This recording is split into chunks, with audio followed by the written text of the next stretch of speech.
അതെ ഹിന്ദു എന്റെ കാശിന് വലിയ ധൃതിയൊന്നും ഇല്ലട്ടാ. പിന്നെ എനിക്കിപ്പോ കാശായിട്ട് തന്നെ വേണമെന്നില്ല. ഏത്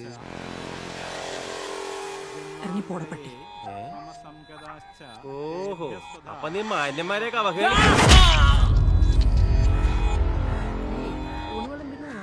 ഇയാളെന്താണ് ചെവി കൂടിയാണോ ചോറ് തിന്ന?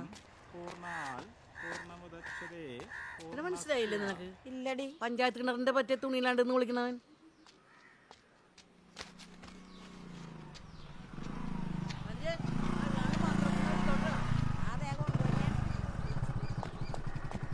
അയ്യോ, ചോറ് തീർന്നല്ലോ സാർ. അതിന് ഞങ്ങൾ ചോറിനാൻ വേണ്ടി വന്നല്ല, ഇന്ദുവിന്റെ ഒരു ജോലിക്കാരൻ പറയാൻ വേണ്ടി വന്നാണ്. ചന്ദ്രൻ സർവീസിൽ ഇരുന്ന് മരിച്ചോണ്ടേ ആശ്രിത നിയമനം വഴി ഇന്ദുവിന് ജോലി കിട്ടും. ഫോമൊക്കെ ആയിട്ടാ വന്നേക്കണം. ഇതൊന്ന് പെട്ടെന്ന് പൂരിപ്പിച്ച് തരുവാണെങ്കിൽ യൂണിയനെ പറഞ്ഞ് വേഗം ശരിയാക്കി തരാം. ഷാജി സാർ, എനിക്ക് അയാളുടെ ജോലി വേണ്ട. അല്ല, ഇന്ദു ഒന്ന് ആലോചിച്ചിട്ട് പറഞ്ഞാ പോരെ? എനിക്ക് ഇന്ന് രണ്ട് വർത്താനം പറയാം അവളോട്. അവൻ മുട്ടേന്ന് തിരിഞ്ഞിട്ടില്ല. മകനും മര്യാദ കൊടുത്തുകൊള്ളാം. എന്താണ് പ്രശ്നം? സാർ എന്റെ മോനെ കാണിച്ചു വെച്ചിട്ടുണ്ട് സാറേ. നിങ്ങളുടെ കെട്ടിയാൻ പോലീസിലായിരുന്നപ്പാ അവന്റെ സകല തരവഴി ഞങ്ങൾ സഹിച്ചാണ്. മകനെ അങ്ങനെ വളർത്താൻ ഉദ്ദേശിക്കണ്ടല്ല. ഒരു പോലീസുകാരന്റെ മുറ്റത്ത് നിന്നാണ് നീ തിളക്കണത്. മക്കള് നന്നാവണെങ്കിലേ ആദ്യം തള്ള നന്നാവണം. ഓ, അവളൊരു പുണ്യാളത്തി വന്നേക്കണ്.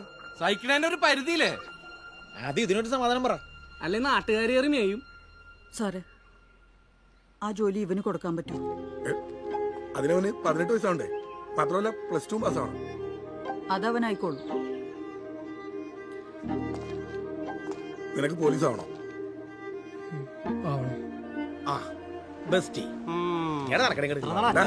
ഈ തല്ലും കേസ് ഉണ്ടാക്കണം നിന്റെ സ്വഭാവം ഉണ്ടല്ലോ, അത് ഇന്നത്തോടെ നിർത്തിയേക്കണം.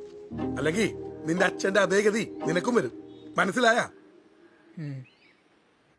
എനിക്ക് ഇപ്പോഴാ സമാധാനായി. ആരെങ്കിലും അവന്റെ മെക്കെട്ട് കയറാൻ വന്നാ പോലും അവൻ തിരിച്ചു തല്ലില്ല. അവൻ ശരിക്കും നന്നായി വല്യമ്മ. അവൻ എത്ര നന്നായെന്ന് പറഞ്ഞാലും ഇടിയഞ്ചന്ദ്രന്റെ മോനല്ലേ, തന്തയുടെ ഗുണം കാണിക്കാതിരിക്കൂ. ഇടിയൻ ചന്ദ്രന്റെ മോൻ വലുതാവുമ്പോ ഇടിയൻ ചന്തു. ഇടിയൻ ചന്ദ്രൻ ചത്തു. അവനിപ്പോ വളരുന്നതേ എന്റെ മോനായിട്ടാ. അവനിനി ഒരു പ്രശ്നത്തിനും പോവില്ല. നോക്കിക്കോ, കാണാം.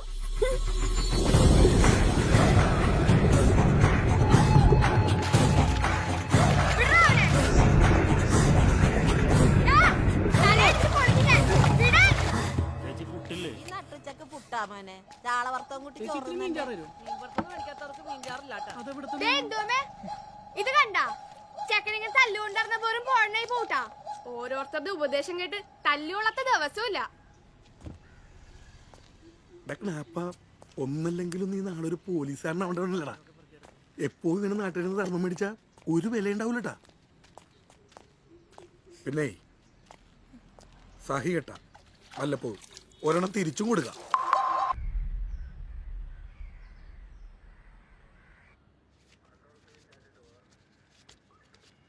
നോക്കണ്ട, നിന്നെ പിടിച്ച് ജുവനീൽ ഹോമിലാക്കാണ് വേണ്ടത്. പിന്നെ സുധം വിളിച്ച് പറഞ്ഞോണ്ടാ കൂടെ പഠിച്ച പെണ്ണിനോട് വേണ്ടാദിനം കാണിച്ചിട്ട് നിനക്ക് ഇത് കിട്ടിയാ പോരാ. പച്ചീർക്കലുകൊണ്ടൊരു പ്രയോഗമുണ്ട്. ഓ പിന്നെ ദുർഗെ, ഇനി TC കൊടുത്ത് അവനെ പറഞ്ഞുവിടാൻ എറണാകുളത്ത് ഒരു സ്കൂളും ബാക്കിയില്ലട്ടാ. നിന്റെ ഒടുക്കത്തെ മോട്ടിവേഷൻ കാരണമാണ് അവൻ ഈ കണ്ണി കണ്ടവരുടെ മെക്കിട്ട് കയറുന്നത്. ആര്? ഞാനാ? അങ്കിളല്ലേ അവനോട് പറഞ്ഞ സൈകെട്ടൻ കൊടുത്തോളാൻ. അവൻ ഇത്രക്ക് സഹി കെട്ടവനാണെന്ന് ഞാൻ അറിഞ്ഞ.